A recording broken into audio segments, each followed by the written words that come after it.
Boa noite, pessoal.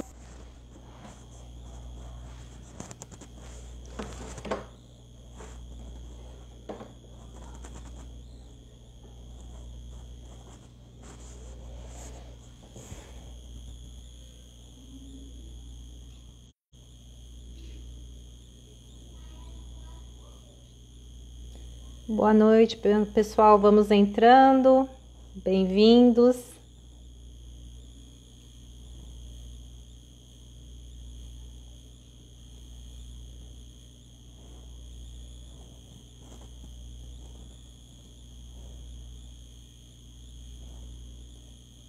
Oi, gente, me ajuda a enviar a live pelo aviãozinho para o pessoal, por favor, para a gente poder fazer ela chegar a mais pessoas.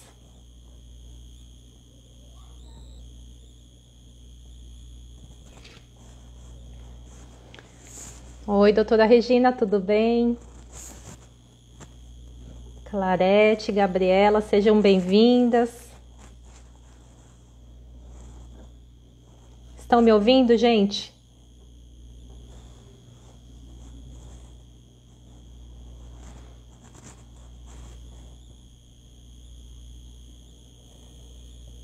Doutor Regis já está aqui comigo.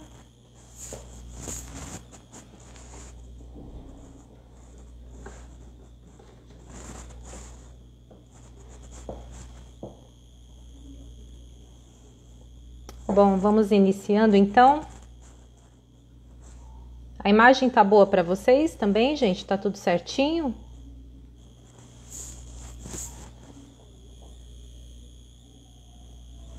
Então tá bem, vamos começar? Pessoal, hoje o meu convidado é alguém que eu tenho uma imensa honra de receber aqui, que é o Dr. Regis Tchatchamovic. Eu vou falar um pouquinho aqui, fazer uma breve apresentação sobre ele, e já vou chamá-lo para entrar aqui ao vivo comigo. Então vamos lá. O Dr. Regis, deixa eu puxar um pouquinho aqui meu computador para eu ler aqui.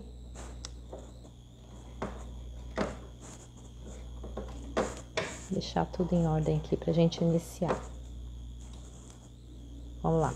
O Dr. Regis é formado em Medicina pela Universidade Federal do Rio Grande do Sul, com residência em Psiquiatria no Hospital de Clínicas de Porto Alegre.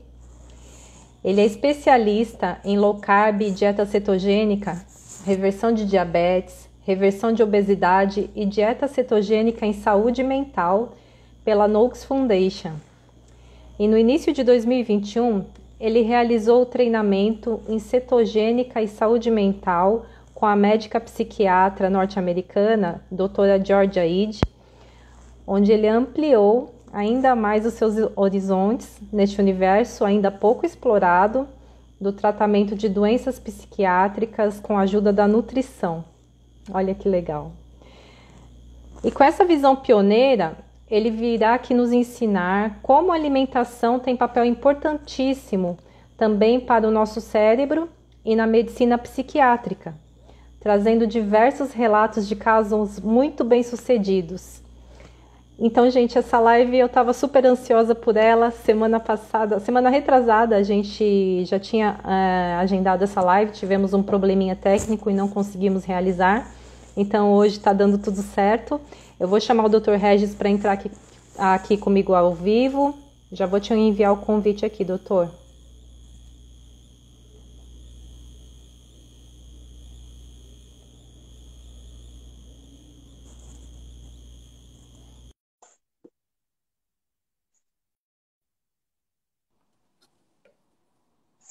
Boa noite, Dr. Regis. Oi, boa noite, tudo bom?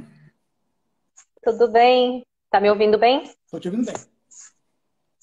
Que bom, então.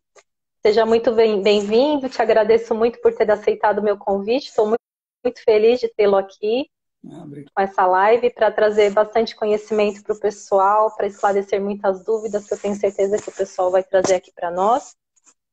Então, quero te pedir para se apresentar em primeiro lugar, para o pessoal te conhecer um pouquinho mais, né? Eu falei um pouquinho aqui resumidamente sobre a sua experiência.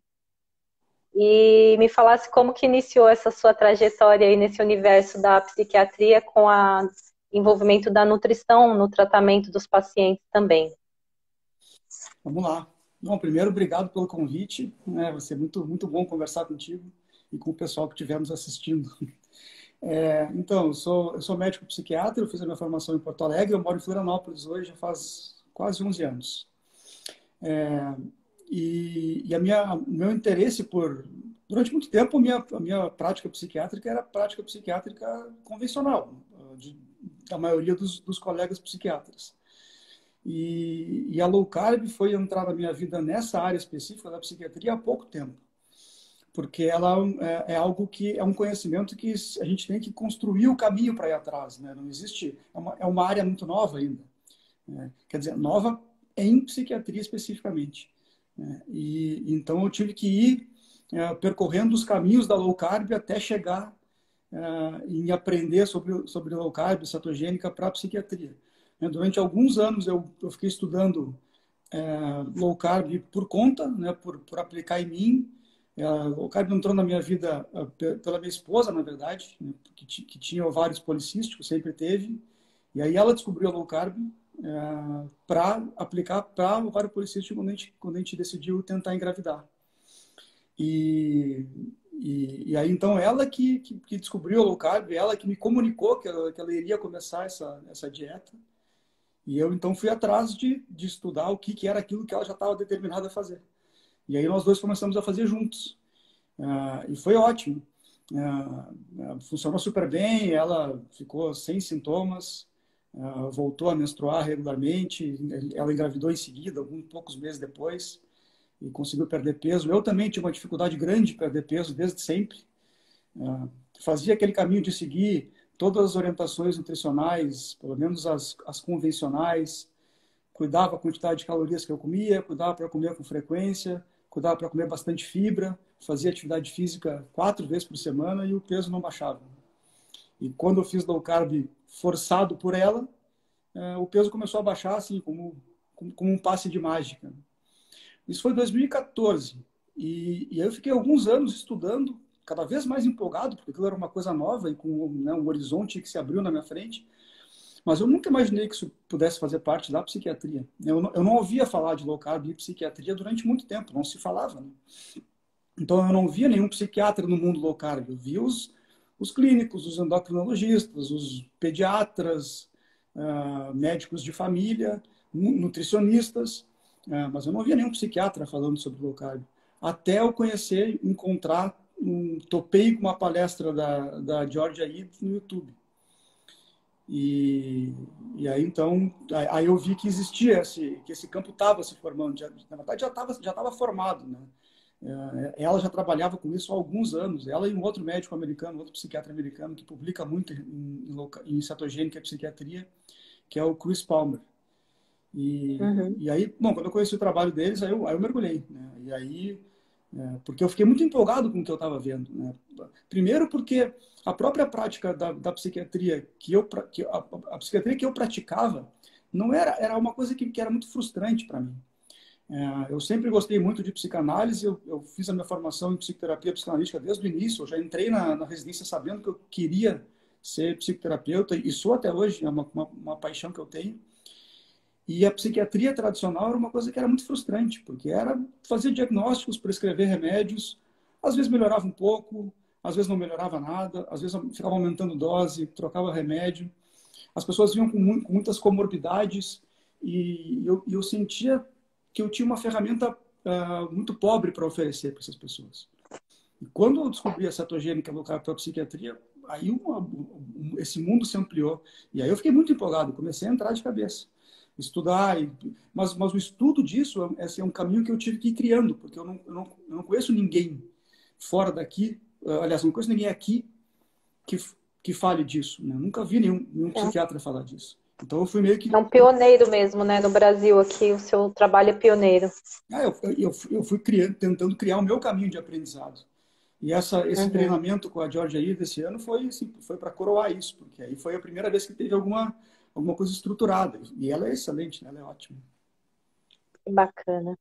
É bem interessante ouvir o seu relato, porque ele ele vai de encontro com diversos profissionais de saúde que eu entrevisto aqui. É muito comum acontecesse exatamente esse caminho, de muitos estarem já frustrados, né, com a sua prática na medicina, e por não estarem tendo sucesso só em medicar o paciente, e não ver a doença se reverter, e a encontrarem esse caminho da low carb, da dieta cetogênica, aplicando nos pacientes e vendo essa possibilidade de, por meio da nutrição, ter sucesso no tratamento, né? Ver as doenças se revertendo. Eu vejo aqui até a Gisele Rocha, que é uma amiga minha que está assistindo aqui, é nutricionista, ela tem um relato bem parecido com o seu, que já estava assim, sabe? Ela se encantou por esse caminho também.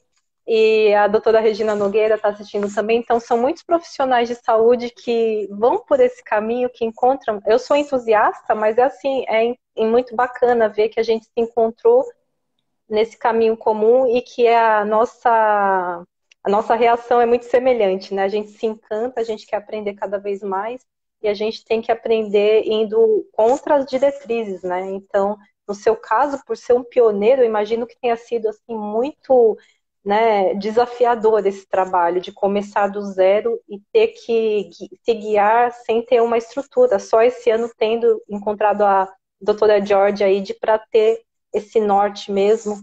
Então, eu fiquei muito empolgada de te chamar para essa live justamente por isso, porque eu fiquei muito curiosa para entender como que foi e como tem sido esse teu trabalho.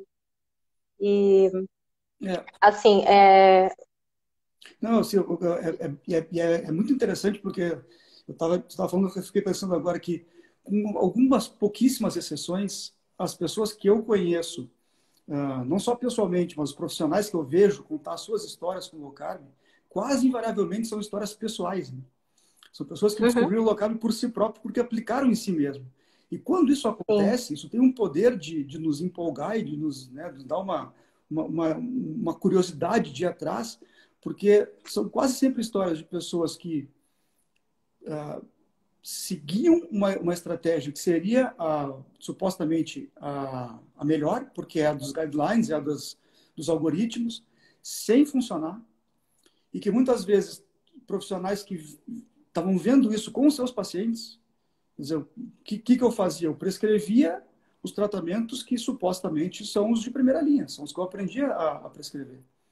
E uhum, eu via pessoas não melhorando, ou melhorando pouco, ou melhorando dos sintomas, mas com queixas de efeitos colaterais, ou muitas vezes melhorando dos sintomas principais, mas ainda assim não se sentindo bem no geral, não tendo uma boa qualidade de vida, porque essa é uma coisa interessante também, importante. Né? Uma coisa é a pessoa ter uma doença e melhorar os sintomas da doença, mas a qualidade de vida pode não melhorar.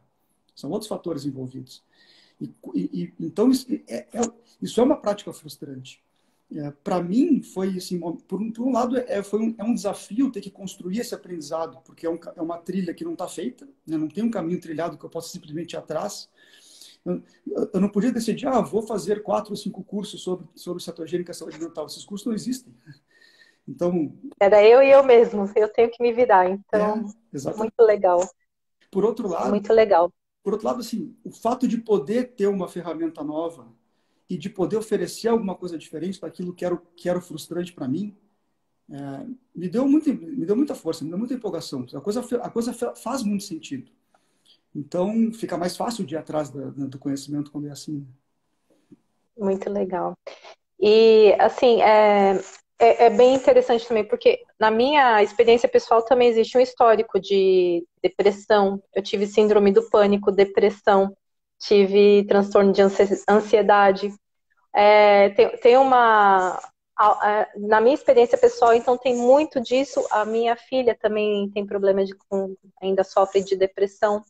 O meu filho tem autismo. Então, são tantos casos na família que a gente entende quando aplica a alimentação de uma forma adequada. Eu vi isso acontecendo aqui na minha casa, né?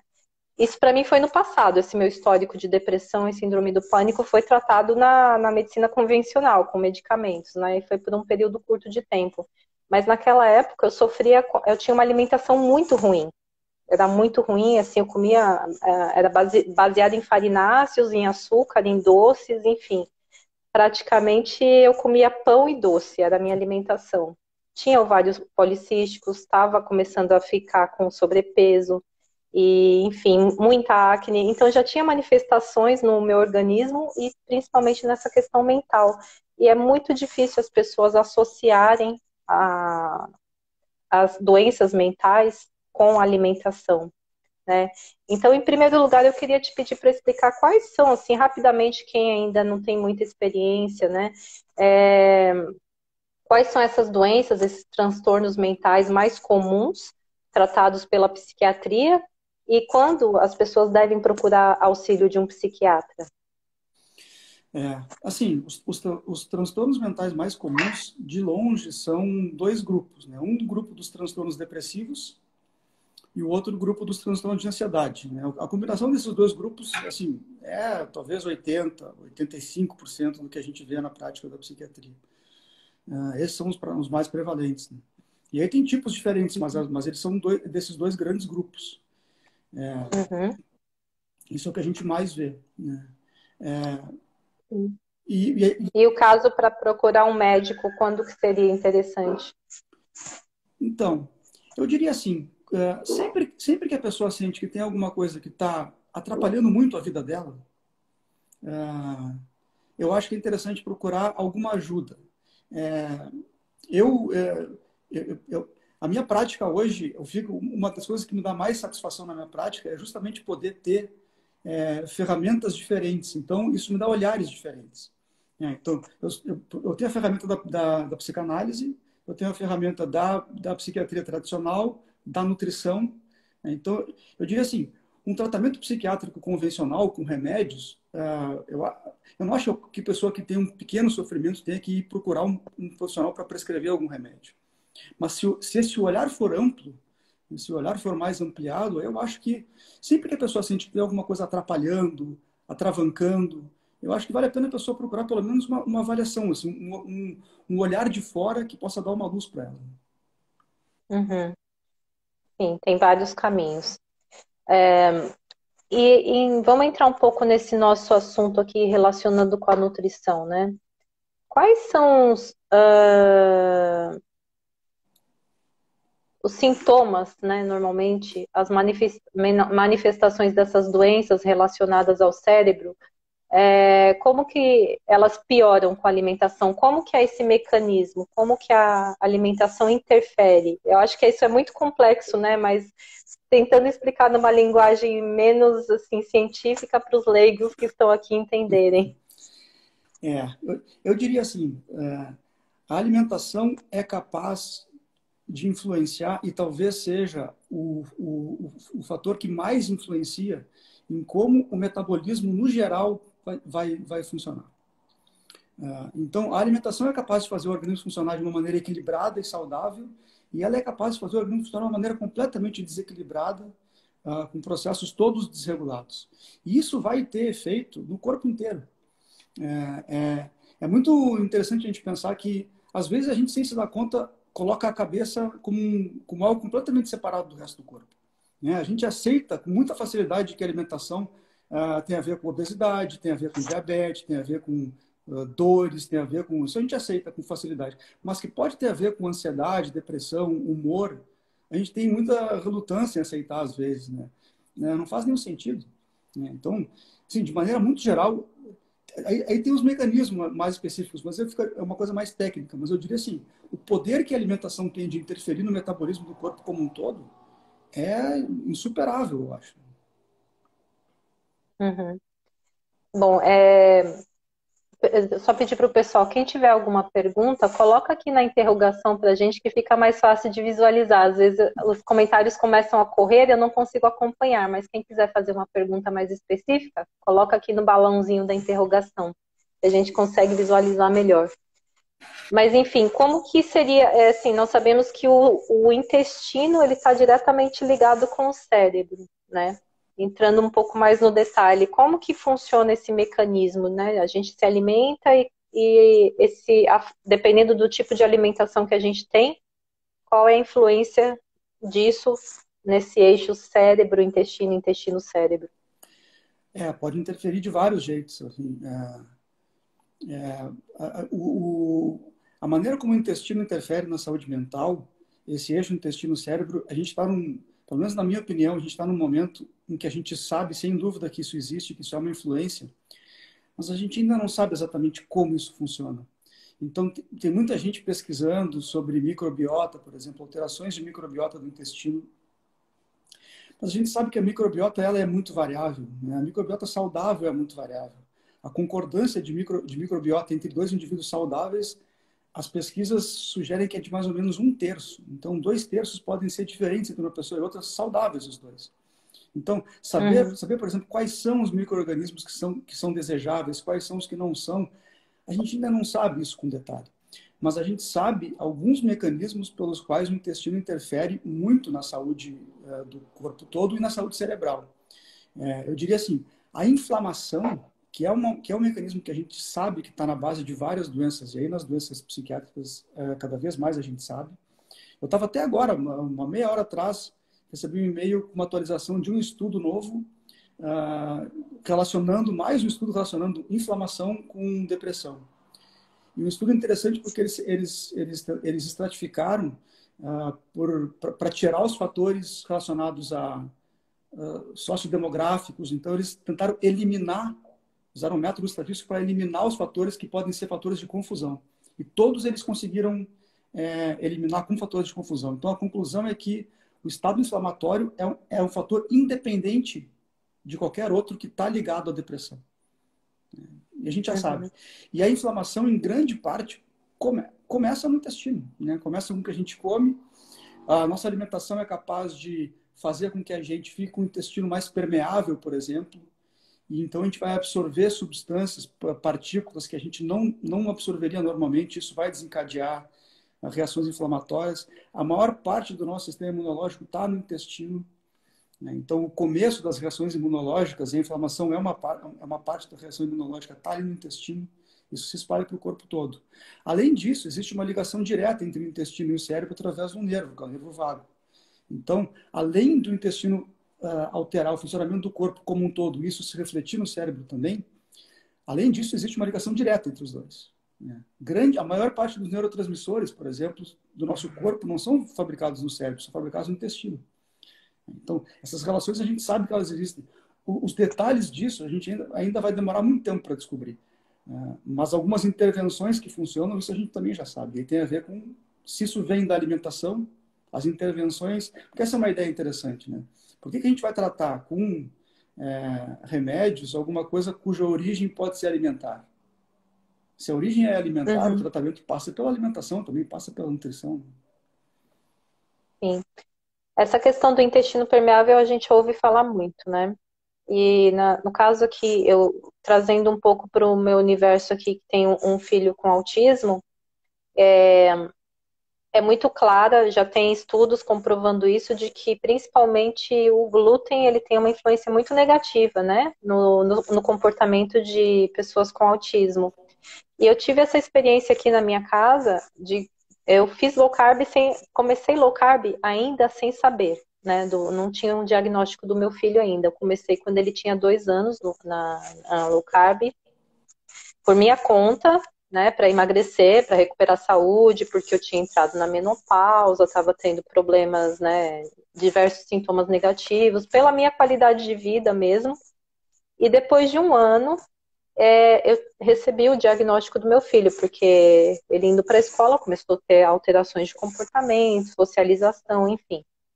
E eu já estava nesse contexto de low carb e ele já tinha uma alimentação saudável desde o início, né, da vida dele, da introdução alimentar, então ele não tinha esse hábito de comer industrializados, mas ele consumia pão, biscoito, enfim, né, alimentos com glúten. Que eu fazia em casa, fazia bolo, né, tudo com trigo, fazia para ele, enfim. Depois que eu eliminei tudo isso, manifestações que ele tinha, assim, de crises sensoriais, que ele tinha hipersensibilidade sensorial, né, com muito medo de algumas coisas, barulhos, e comportamental também, melhoraram demais, assim. Ele começou a ter mais foco, mais atenção. Então, eu convidei diversas pessoas que pode ser que estejam aqui assistindo a live desse universo, de um grupo de mães, né, de pais, de famílias, que também são que têm filhos com autismo, E eu queria que o doutor explicasse um pouquinho melhor essa questão que o glúten, o efeito que o glúten tem especificamente no comportamento de pessoas que têm autismo, né? No comportamento e também na parte digestiva, enfim, toda essa questão. Sabe que eu te ouço falar isso, eu fico lembrando da minha residência. Lembrando assim no sentido de que não se fala em nutrição, não se fala em alimentação. Né, a gente eu fiz uma residência em psiquiatria de adultos, né, tem uma residência específica em psiquiatria da infância e adolescência, mas a gente na residência de adultos, na que eu fiz, pelo menos a gente tinha um aprendizado, a gente tinha uma imersão, entre aspas, em infância e adolescência. Então a gente estudava autismo, crianças com autismo, tratamentos disponíveis, e não se falava em nutrição, não se falava em alimentação. E como de resto, assim, para nenhuma outra área da psiquiatria. Né? A minha residência inteira foi sem nenhuma aula sobre alimentação, sobre nutrição. É uma coisa, eu fico lembrando disso, pensando, que coisa impressionante, né? Porque as pessoas fazem por conta. É quase assim, a gente poderia forçar dizendo que é uma melhora apesar da psiquiatria. Né? Se a pessoa segue só o que a psiquiatria vai dizer, ela não vai chegar nisso. Né? Tu não chegaria na alimentação como uma ferramenta para tratar o teu filho se tu escutar só a psiquiatria tradicional. Eu fico impressionado assim, com isso. O glúten é uma molécula assim, tradicional em quem tem familiares com autismo. Né? É muito pesquisado, muito falado. O glúten é uma molécula que a gente consegue digerir muito mal, muito, muito mal. Ela agride diretamente a parede do intestino, ela faz o intestino ficar bem mais permeável do que deveria, provoca reações inflamatórias intensas. O glúten está muito relacionado com doenças autoimunes também, não é o caso do autismo, mas porque desencadeia essas reações imunes e inflamatórias. Então, é muito comum ver relatos como esse que você está falando. Né? Tira o glúten da alimentação, mesmo que não faça uma alimentação cetogênica, simplesmente por tirar o glúten, muitas vezes já se tem melhora em alguns dos sintomas do autismo, sintomas comportamentais. E uma coisa que eu sempre falo quando a gente fala de autismo, e aí eu vou estar pregando para o padre, né? Mas tudo bem. É que para uma condição que existem muito poucos tratamentos eficazes, ou praticamente nada, assim, realmente eficaz, e para uma condição em que qualquer melhora é muito significativa para a família, é um pecado que a gente que não se divulgue mais essas intervenções. É uma coisa tão simples, fazer um teste de retirar o glúten da alimentação. Não custa nada, qualquer pessoa poderia fazer. É acessível para todo mundo. Né? É que existe ainda uma mentalidade de que retirar o glúten da alimentação é muito complicado e que as pessoas têm que comprar produtos sem glúten.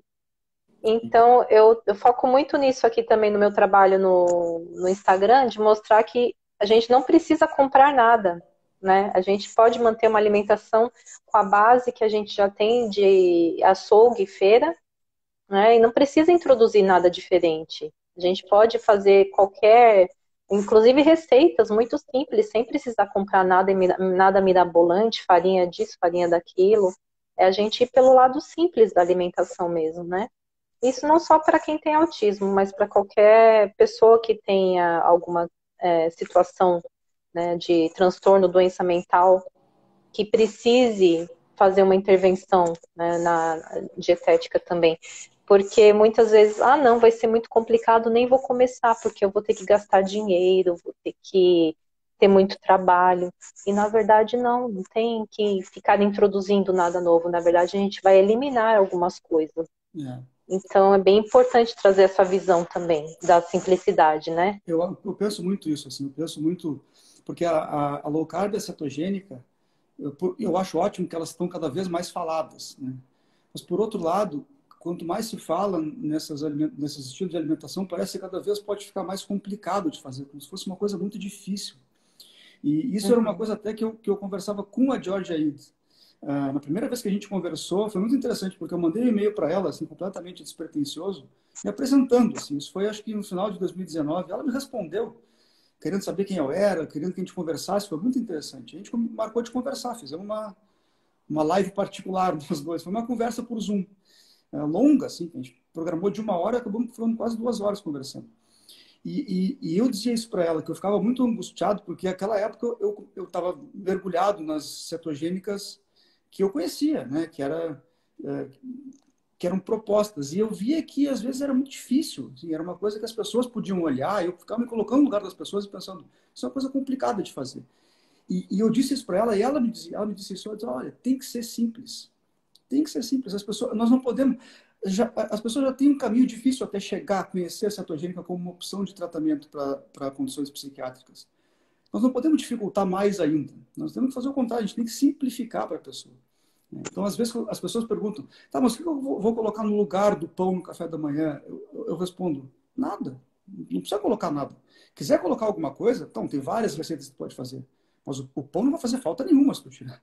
O glúten não faz falta nenhuma, o arroz, essa ideia de que precisa colocar alguma coisa. Então, tem que aprender receitas, ser coisas muito elaboradas. Tem que ser simples, tem que ser basicamente Sim. simples. E mesmo quando tem receitas, a gente costuma indicar vários perfis, até a Carol do Meu Doce Rafael está aqui assistindo a live, né? Para quem tem criança, porque criança tem às vezes um pouquinho de dificuldade de tirar daquele universo de que já está dentro de um contexto alimentar ruim, e está habituada a comer bolinho disso, bolinho daquilo. E aí, para fazer aquela transição, às vezes é bem importante ter esse recurso das receitas, né? Mas para uma pessoa que não, quando entra esse entendimento que o mais importante é focar em nutrição e não uma alimentação para se usada como forma de conforto, enfim, né? Não é substituição, a gente tem que entender a base da alimentação e então levar esse conceito da simplicidade para as pessoas. Deixa eu ver se tem. Eu estou vendo que enviaram algumas perguntinhas aqui. Eu vou deixar um pouquinho mais para o final.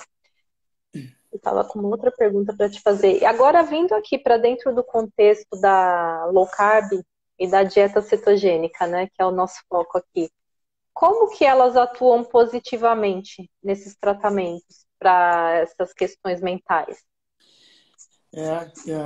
Eu acho muito interessante essa pergunta, porque eu sempre digo assim que essa é uma resposta que a gente está construindo ainda, porque cada vez mais a gente descobre mais mecanismos. Né? É muito interessante porque é um caminho que eu acho muito interessante de observar, que é o seguinte: não é normalmente a gente pode fazer o seguinte, né? Encontrar mecanismos que justificam que tal intervenção pode ser útil para tal condição. E a gente vai testar, né? Fazer uma pesquisa, um experimento, fazer um ensaio clínico, quer dizer, testar aquela intervenção para ver se ela realmente funciona. Com a cetogênica para a saúde mental, está acontecendo o contrário. Tem tanta gente que trabalha com low carb cetogênica para outros motivos, né? Não psiquiatras, há muito tempo, e que estão vendo que ela funciona para a saúde mental. Então, assim, a realidade está estabelecida. Agora nós vamos ter que entender por que é que isso acontece, mas a gente sabe que acontece.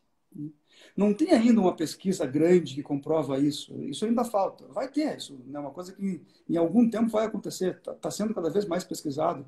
Tem ensaios clínicos em andamento. Então isso vai acontecer em seguida. Mas, de qualquer maneira, a prática não deixa dúvida para a gente que isso acontece, que a cetogênica funciona.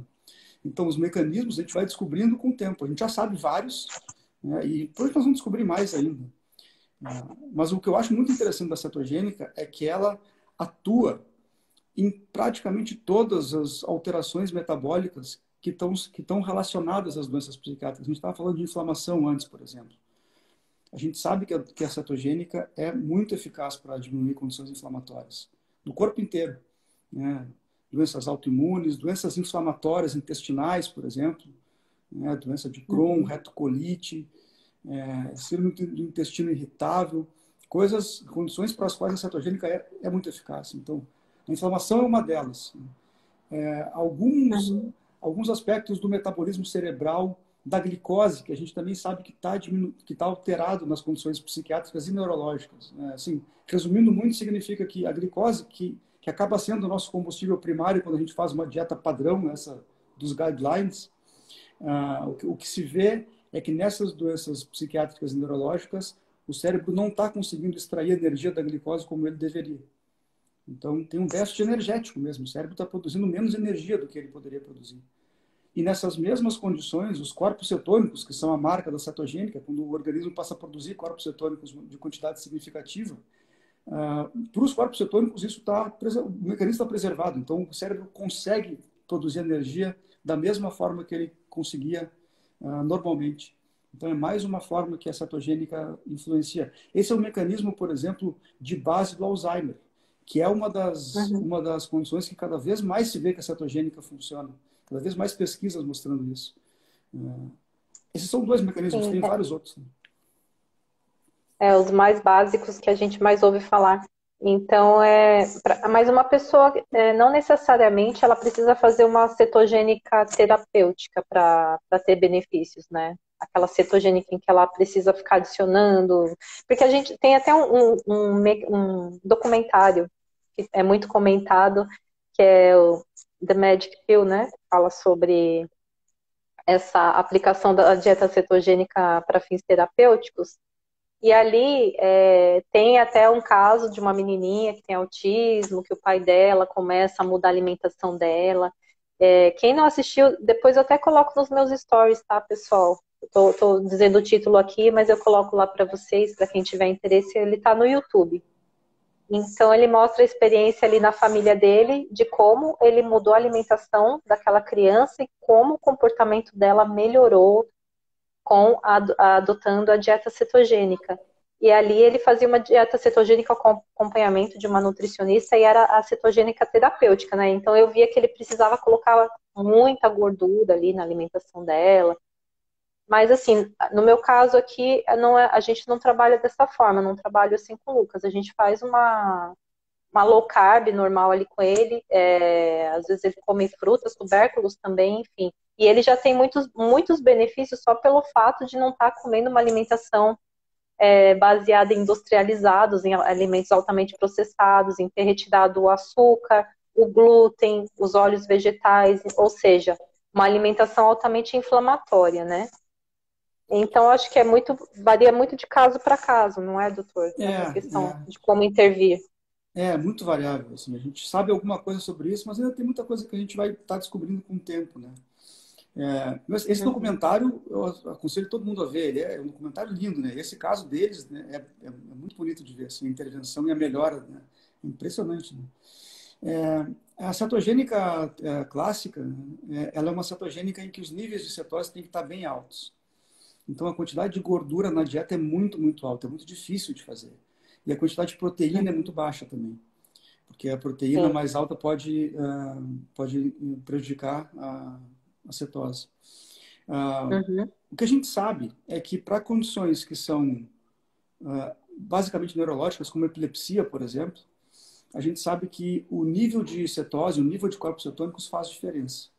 Então, quanto maior a cetose, mais eficaz é a dieta. E aí, então, essa dieta clássica, terapêutica, cetogênica, que você tem que colocar uma quantidade de gordura muito grande, a proporção de gordura em relação aos carboidratos e proteínas é 3:1, 4:1, que é uma dieta dificílima de fazer. Em Uhum. psiquiatria, a gente tem poucos dados sobre isso. A experiência prática sugere que faz pouca diferença o nível de cetose para condições psiquiátricas.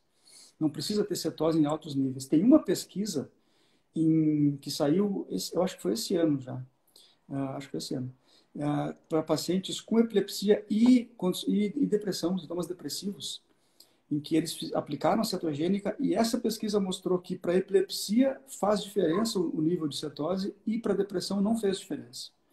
Então, níveis mais altos ou mais baixos não fizeram diferença. O que eu achei ótimo, fiquei até aliviado, porque essa cetogênica simples, se a gente quiser fazer uma cetogênica com cetose muito alta, ela não vai ser simples. Aí vai ser essa do documentário, vai ter que ter um acompanhamento mais de cima. Dá para fazer, não é nada, não é um bicho de sete cabeças, mas ela é mais desafiadora. Uhum. Aparentemente, não, para condições psiquiátricas, não precisa você ter um nível de cetose alto.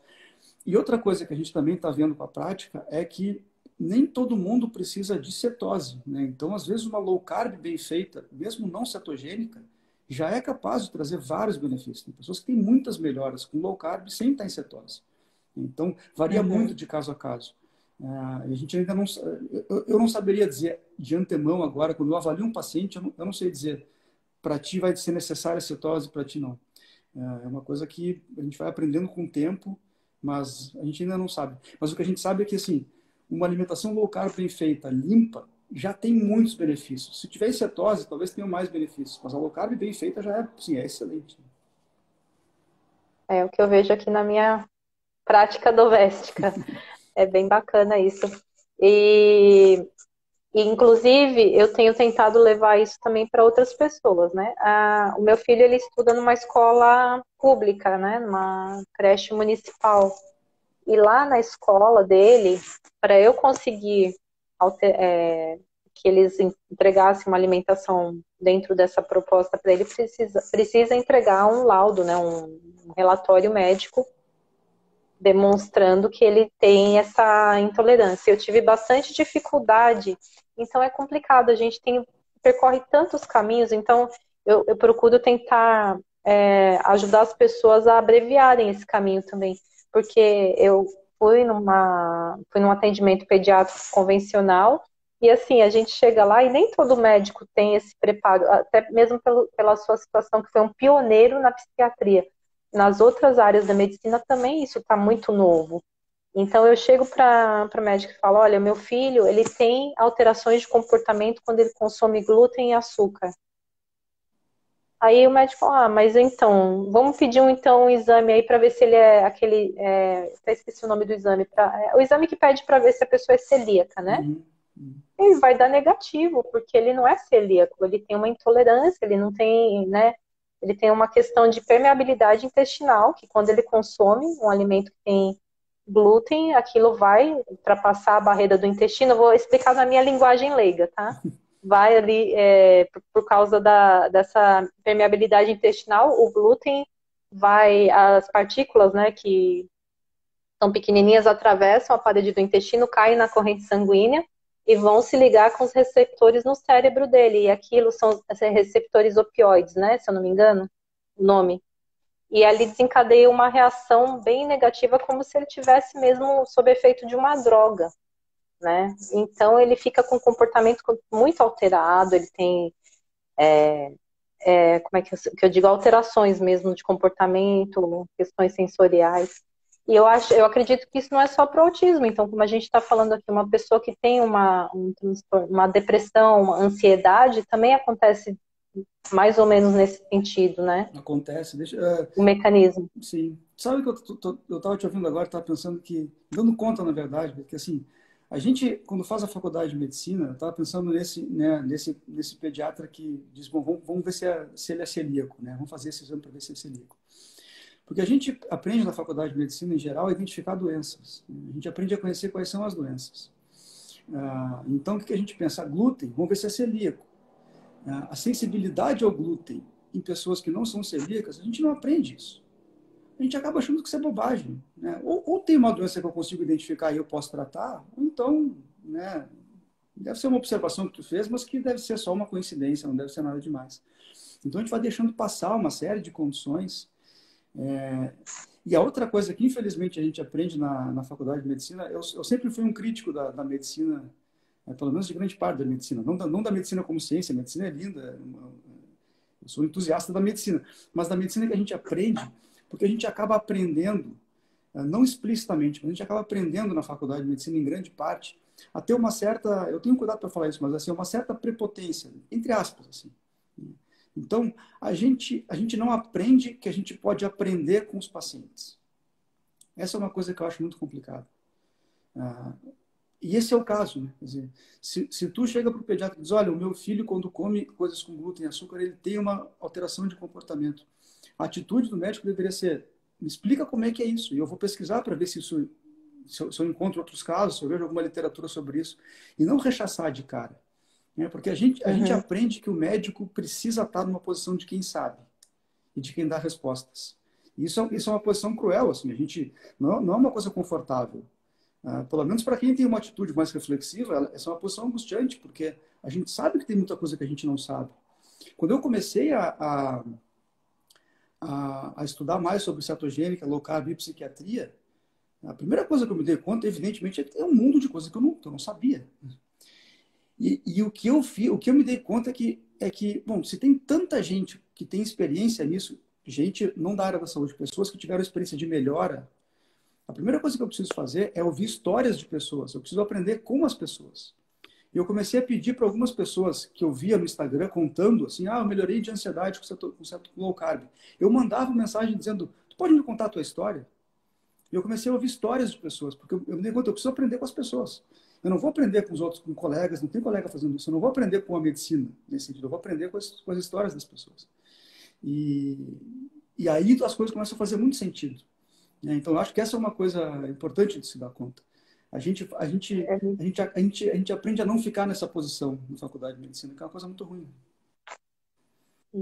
E a medicina tem que ter o lado humano, né? Então é tão importante porque é um sofrimento desnecessário que a gente acaba tendo, né? De ficar naquele vai, vem, dá com a cara na porta, não, vou tentar de novo, vou tentar outro profissional.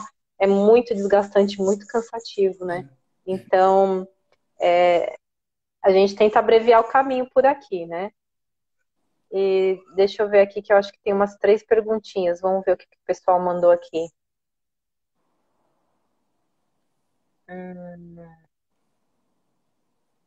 Tá, estão perguntando aqui quais alimentos contribuem para o bem-estar ou sensação de felicidade. Essa é uma ótima pergunta. É uma ótima pergunta. Eu gosto muito dessa pergunta pelo seguinte, porque a gente tem uma ideia, quando a gente fala de alimentação e saúde mental, a primeira ideia que a gente tem, e que a gente ouve muito na mídia, é que existem alimentos que vão nos fazer sentir bem. Eu estava até vendo eu fiz uma postagem, talvez uma das primeiras. Eu demorei muito para entrar no Instagram. Meu Instagram é recente, sei lá, mas ele deve ser do ano passado, talvez do ano passado, coisa assim. É verdade. Eu olhei de pouco tempo. E uma das primeiras postagens que eu fiz, eu estava vendo um livro lá no hospital psiquiátrico, quando eu trabalhava no centro de estudos, eu tinha uma biblioteca, eu estava vendo um livro eu acho que era sobre nutrição e psiquiatria, ou é sobre serotonina, eu acho. E tinha um capítulo que era a alimentação alta em carboidratos como fonte de felicidade, era alguma coisa assim. Tem lá uma postagem que eu fiz, com a ideia de que os carboidratos aumentam o nível de serotonina e dão bem-estar.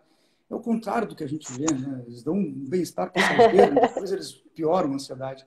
Então, a primeira coisa que a gente pensa é o contrário disso. Quais são os alimentos que nos prejudicam? Né? Alimentos que dão bem-estar assim instantaneamente, eu não conheço nenhum. Não conheço nenhum superalimento para a saúde mental. Se me perguntar quais são os alimentos fundamentais para a gente se sentir bem, eu diria gorduras, porque o cérebro é basicamente gordura. Né? Gorduras de origem animal, porque as gorduras mais importantes para o cérebro, elas não estão em alimentos de origem vegetal, elas estão nos alimentos de origem animal. Uma boa quantidade de proteínas, cuidar para que o nosso colesterol não fique muito baixo, porque o colesterol é importantíssimo para o cérebro.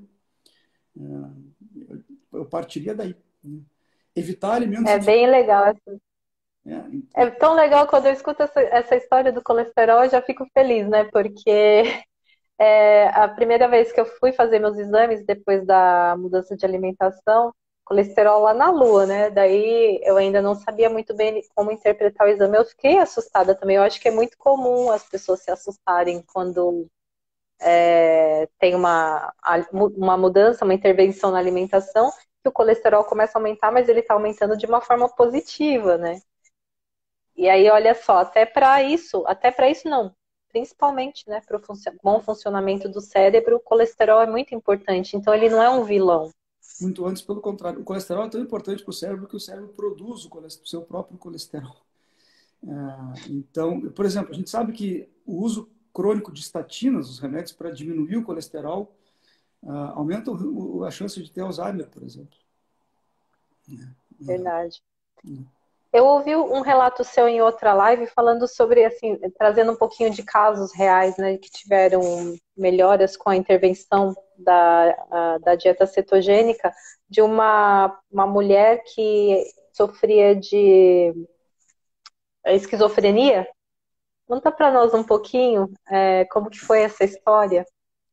É interessante porque essa foi o primeiro trabalho que eu li sobre cetogênica e psiquiatria, foi esse trabalho. E foi muito bom ter sido esse trabalho, porque assim, é um trabalho que quando a gente lê, me tirou completamente do eixo daquilo que eu achava que eu sabia sobre psiquiatria. É um relato de caso do Chris Palmer, esse psiquiatra americano que trabalha com cetogênica há muito tempo. cetogênica e saúde mental há muito tempo, sabe? Talvez 15 anos. E ele atendia uma paciente que tinha 70 anos quando ele atendeu, isso deve fazer, acho que 13 anos, 13, 14 anos. Ela tinha 70 anos na época e ela tinha, eu acho que 50 e poucos anos de história de doença. Ela tinha a esquizofrenia fazia mais de 50 anos. Então, nesses 50 anos, ela tinha feito todos os tratamentos possíveis e imagináveis. Não tinha nada que ela não tinha feito de tratamento. E ela estava, assim, incapaz no sentido, assim, de vida social. Ela tinha um tutor, alguém que cuidava dela na casa, alguém que fazia compras para ela, alguém que organizava a vida dela no dia a dia. Ela não tinha nenhuma autonomia. Ela tomava vários remédios. Esse era o estado dela. E ela era muito gorda. E ela, então, pediu para o Chris Palmer que ela queria um tratamento para emagrecer, para perder peso. E ele, então, encaminhou ela para a clínica de um outro médico que tinha uma clínica de low carb cetogênica para condições metabólicas, obesidade, diabetes, coisas assim, cara. Ele não tratava doenças mentais, ele não é um psiquiatra. E ele, então, prescreveu uma dieta cetogênica para ela.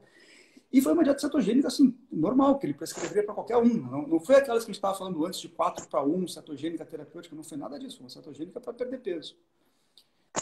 Bom, em alguns poucos meses, ela estava sem sintomas, sem remédios, sem tutores, cuidando da sua própria vida. Assim, impressionante. Ela reverteu os sintomas de esquizofrenia, parou os seus remédios, e é uma coisa que eu jamais imaginei que fosse possível.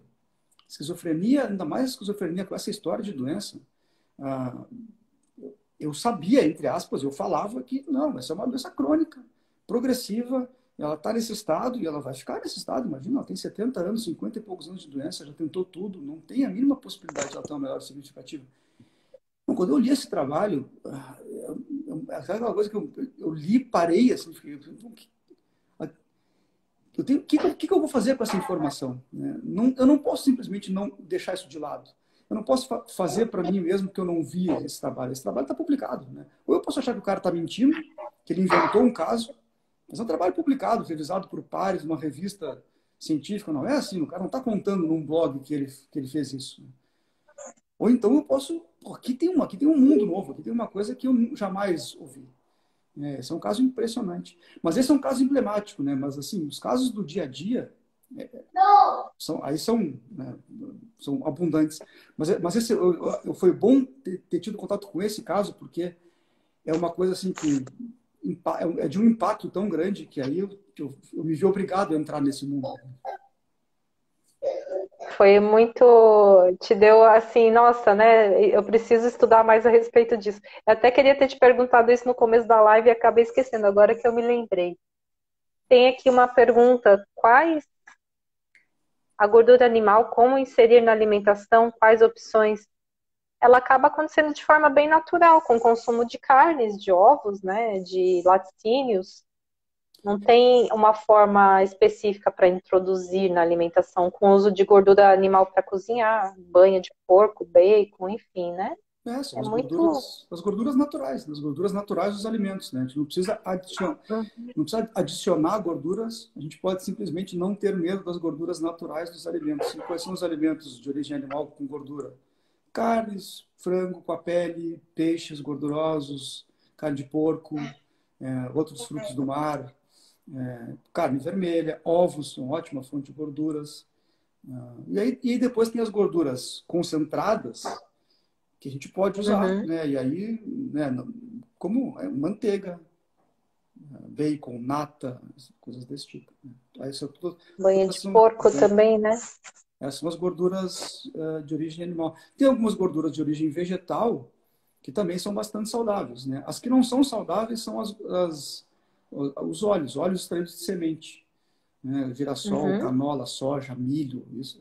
Mas azeite de oliva, gordura, óleo de coco, gordura do abacate. Óleo de coco, azeite.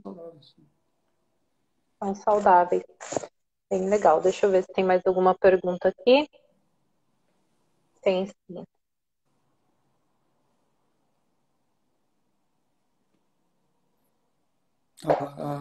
A Regina está dizendo, é só comer comida gostosa, carninha e ovos, exatamente isso. Tem segredo. É bem por aí. Então, existe essa mentalidade realmente que a gente falou um pouco antes aqui, que para mudar a alimentação precisa adicionar alguma coisa, na verdade, não é adicionando, a gente tem que realmente retirar, principalmente os alimentos altamente processados. O foco é esse, para começar, retirar os alimentos altamente processados, os óleos extraídos de semente, né, que é o que a gente chama de óleos vegetais hidrogenados, né? E também o açúcar, não só o açúcar que a gente usa de mesa, né?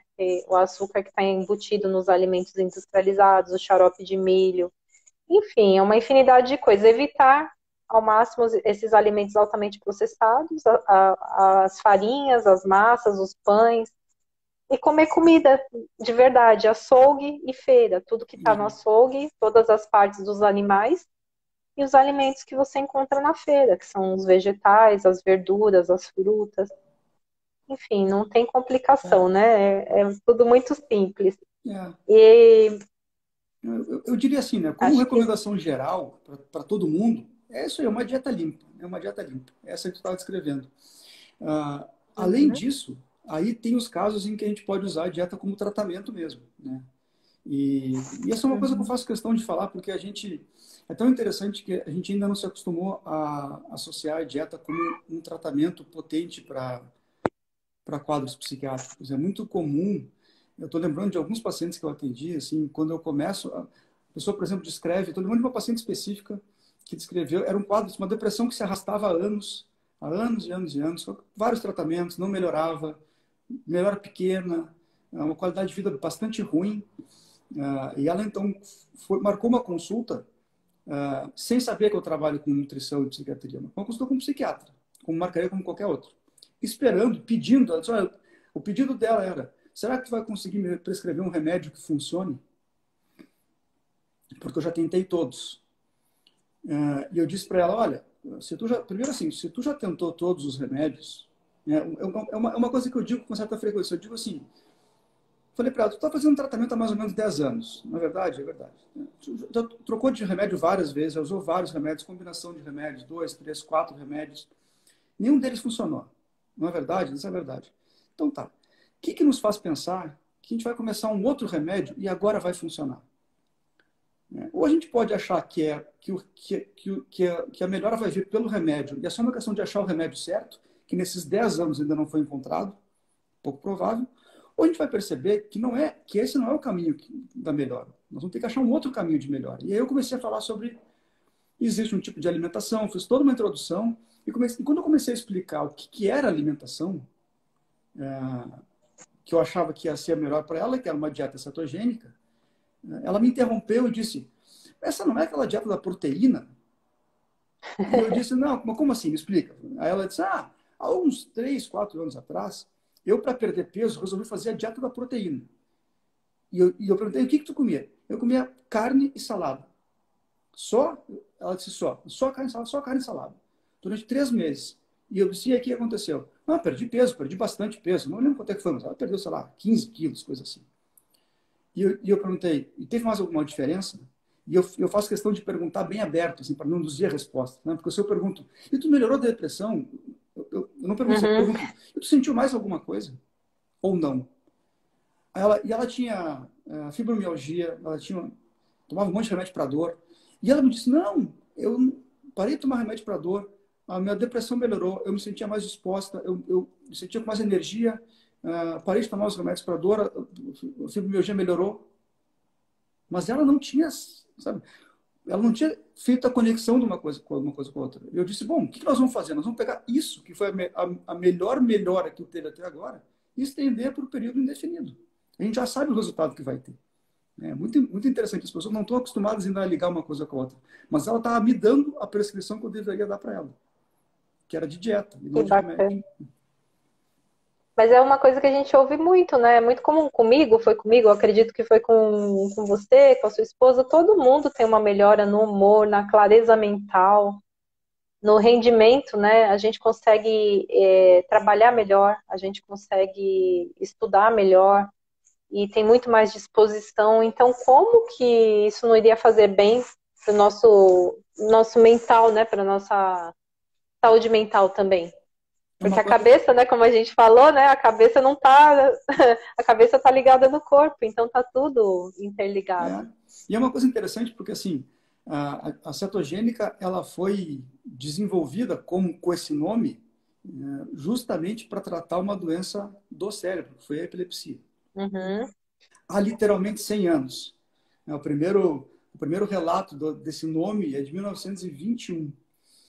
Eu até escrevi um Olha só artigo que sobre os bacana. 100 anos da dieta cetogênica para o Brasil Low Carb, né, para o portal do Brasil Low Carb, contando essa história que é super interessante. Então, há 100 anos, e já tem assim, pesquisas mostrando que a cetogênica funciona para epilepsia, tem diversas. Isso é uma coisa que a gente não tem, não é questionável, não é debatível. A gente sabe que funciona. Então, a gente sabe que a dieta cetogênica ela é muito poderosa em alterar o metabolismo cerebral a tal ponto que crianças que têm epilepsia refratária, quer dizer, já tomaram diferentes remédios e não melhoraram, podem melhorar com a dieta. Esse é o poder que a Pois dieta é. tem. Então, assim, Tem um outro documentário que eu não lembro o nome dele agora. A Thalita, do Metabolicamente, postou esses dias lá no feed dela. Se alguém lembrar, coloca aqui nos é comentários. um, é um, Eu vou pesquisar também. é um filme, não, é um filme, né, que ela postou. É um filme. Esse é um É um filme, filme. eu não me lembro o nome em português. Em inglês É, é First Do No Harm, que é um filme com a Meryl Streep. exatamente. E First do No Harm, esse mesmo. ele é um Mary filme, Streep, né? é um filme que conta a história de um menino com epilepsia e o pai é cineasta, então Uhum, o pai fez o filme, que tinha feito vários e vários e vários tratamentos e não melhorava. E aí eles descobriram a cetogênica. E começaram a implementar a exato. cetogênica e o menino melhorou absurdamente. E O aí, filme é bem forte, inclusive, né? No começo, assim, tem cenas fortíssimas. Depois, o menino melhora absurdamente. É muito bacana esse filme, vale muito a pena assistir. e o pai dele, tem entrevistas do pai dele no YouTube. Depois eles criaram uma fundação que existe hoje, que é super importante, que é a Uhum, Matthews Friends, que é uma fundação de pesquisa. Eles têm uma clínica, eles têm curso de cetogênica. Ele conta, tem entrevistas dele, muito interessante, ele conta que ele ficou tão indignado, porque ninguém tinha dito isso para ele, que ele disse, bom, eu vou ter que, as pessoas vão ter que saber disso. E aí ele usou o posto dele como cineasta para fazer esse filme. É super interessante. pois é. A gente vai plantando as sementinhas como pode, né? É, Muito legal. Olha só, a gente já está aqui com 1 hora de live. tá Então, a rápido, gente passou rápido, tá né? rápido. Ver se tem mais alguma pergunta aqui que a gente não A respondeu. Thalia Regina falou, Pela Vida do Ah, Meu Filho é o nome do filme em português. isso, Pela Vida do Meu Filho, o nome em português, exatamente. Vale muito a pena. Então, eu vou colocar nos stories para vocês depois os dois, o documentário e o filme que a gente mencionou aqui. Aqui está perguntando se a ansiedade também se beneficia da low carb. Sim, a gente falou um pouquinho antes aqui, né, na live Muito, sobre muito, isso. muito. Muito ansiedade, depressão, enfim, né? Muito. Ansiedade, e até uma coisa que na conversa que eu tive com a Georgia Ida, eu perguntei isso para ela. O que tu vê mais de melhor equação? Ela me disse, a frase dela, nunca me esqueci, ela me disse assim, olha, uma pessoa com ansiedade que começa a cetogênica e não melhora, é muito difícil a gente ver. Muito difícil. O que eu falo, assim, meio brincando, meio não brincando para os pacientes, é que começando a cetogênica a gente tem três possibilidades. Uma delas, eu não vi ainda, as pessoas que eu conheço que trabalham com psiquiatria cetogênica não costumam ver, mas ela pode acontecer, que é não fazer diferença nenhuma. Pode acontecer? Pode. Eu não vou dizer que 100% das pessoas melhoram, não. Mas não melhorar nada é difícil. As outras duas possibilidades é melhorar um pouco ou melhorar muito. Mas, assim, não melhorar nada. E ansiedade é muito difícil não melhorar. Eu concordo totalmente. Que bacana. Gente, olha que live bacana que passou tão rápido. Vocês têm mais alguma pergunta? Aproveitem agora que a gente vai encerrar. Deixa eu Acho que vou pedir a liberdade para. Porque tu estava falando antes de espalhar informação, de a gente poder espalhar essas informações, o que eu acho muito importante. O Brasil Low Carb, esse movimento Brasil Low Carb, eu sou um dos sócios dele, né? Somos em três sócios. E a gente, justamente pensando nisso, a gente é muito, muito angustiado, empolgado com essa ideia de levar informação para as pessoas. a gente montou um curso de introdução ao low carb, que a gente está lançando semana que vem. E eu até não tinha planejado falar isso, mas como tu falou de espalhar informação, eu pensei, bom, porque é justamente isso. A gente estava até conversando, e a Mariana e o Carlos, com os outros sócios, hoje, agora, há umas 2 horas atrás, falando justamente disso, que é isso que a nossa angústia é de espalhar a informação. E esse curso tem aulas super boas, tem uma aula do Dr. Souto, tem uma aula do Rodrigo Bomeni, a Sarita Fontana, do Low Carb Inspira, também tem uma aula dela. Tem uma aula de um cardiologista super interessante, que é o Fernando Graça Aranha, que é o diretor de um hospital grande aqui de Florianópolis. Tem uma aula do Carlos Basti. E eu gravei uma aula sobre cetogênica e saúde mental, porque eu não conheço nenhum material em português sobre cetogênica e saúde mental, não tinha, né? E agora vai ter. Então, esse é Que legal. Vou lançar semana que vem, se as pessoas se interessarem, lá no portal do Brasil Low Carb tem as informações. Justamente isso, é para espalhar a informação. É um curso assim acessível, a ideia é fazer um preço acessível para chegar no maior número de pessoas possível. Que bacana. Tomara que a gente consiga ter acesso ao evento esse ano também, né? Porque foi cancelado várias vezes aí por conta da pandemia. E todo mundo ansioso para se encontrar pessoalmente lá no evento e acabou que ele foi cancelado. Então, a gente está muito empolgado para fazer. A gente ainda não definiu uma nova data, justamente porque a gente quer que o evento seja presencial. Né? As pessoas querem se encontrar, as pessoas querem voltar a se encontrar, conversar, né, pessoalmente. Então, a gente quer que o evento seja presencial. Então, a gente está esperando o momento de poder realmente planejar o evento, mas a gente está muito empolgado para fazer esse evento. Pensa como vai ser bacana. Eu já conversei com tanta gente que falou que estava com tudo já pronto para vir para cá, porque eu sou de Florianópolis também, né? Eu tô aqui do lado. Eu pego o meu carro e chego lá rapidinho. Mas tanta gente do Brasil inteiro que vai estar lá, enfim, acho que vai ser espetacular. A gente, todo mundo se conhecendo pessoalmente e podendo levar, né, e trocar tanta informação. Mas, enfim, Dr. Regis, quem quiser te encontrar, quem quiser te consultar, fazer uma consulta contigo, é só te procurar ali pelo Instagram mesmo? Qual que é a melhor forma de entrar em contato? Pelo Instagram é o mais fácil, né? Pode mandar um direct para consultas, para dúvidas, para perguntas. Eu faço questão de responder, porque justamente as pessoas têm que ter a informação. Então, se alguém tiver alguma dúvida, alguma pergunta quiser fazer, pode mandar um direct, que eu, se não responder na hora, mas assim, em algum momento eu vou responder, porque eu faço questão. Perfeito. Mas é isso, pessoal. Então, chegamos ao fim aqui, uma live tão legal. Quero te agradecer muito pela presença, por ter aceito esse convite. Foi super importante para mim. E agradecer a presença de todos que estiveram aqui também. Eu que agradeço pelo convite. Eu estava ansioso por esse bate-papo. E aquele dia que ainda não deu certo, ainda bem que a gente conseguiu remarcar e fazer, foi ótimo. Muito obrigado pessoal. É isso aí. A gente continua conversando nos bastidores, que temos muita coisa para conversar ainda. Verdade. Tá bem? Muito obrigada, viu, doutor? Pessoal, muito obrigada pela presença de vocês. Até mais. Tchau, boa noite, gente.